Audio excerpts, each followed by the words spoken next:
Why did I stop going to church? Trayvon Martin was the catalyst, and Trump's election in 2016 was the icing on the cake.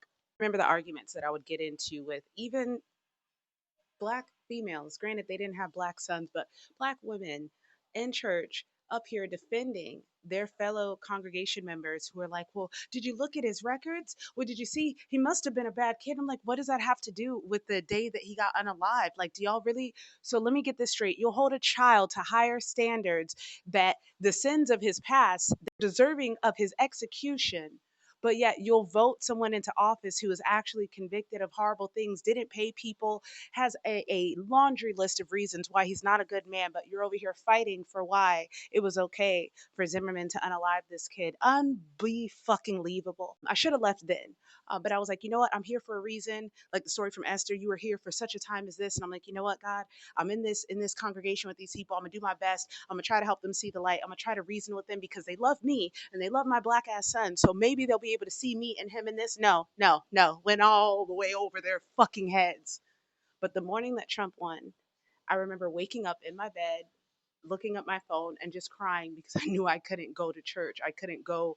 I couldn't go. I couldn't go. I couldn't go back in and be with these people, worship with them, none of that. So that weekend I went and I found another church that was seemingly progressive, had a Puerto Rican pastor. He was pretty young. They met in a high school. So I was like, you know what? They might be onto something. And then I walk in and I see a lesbian couple in front of me. And then I see elderly white people. And then I see the Puerto Rican pastor. So I was like, all right, this church seems like home. And guess what?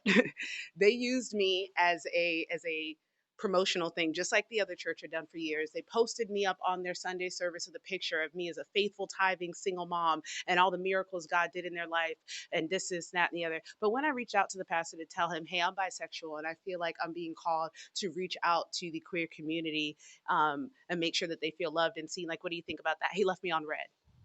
Now, granted, he's a busy man, and that was years later. His church has now grown, and they're a huge congregation that looks exactly like the one that I left. Right? It's kind of like America. Like America's doing it wrong, but everybody wants to be just like America. My mega church was like a tiny America, and everybody wanted to be like them despite all of their faults. And so now this church that started off being very welcoming to everybody else, modeled just like them. And when I asked about how can I, how do you think I could go about this? No answer, nothing, which is fine, busy man, but you used me as your mascot, like y'all use Jesus as your mascot, and you're not listening to me, just like you don't listen to Jesus. I really hope they start catching up on these patterns sooner or later.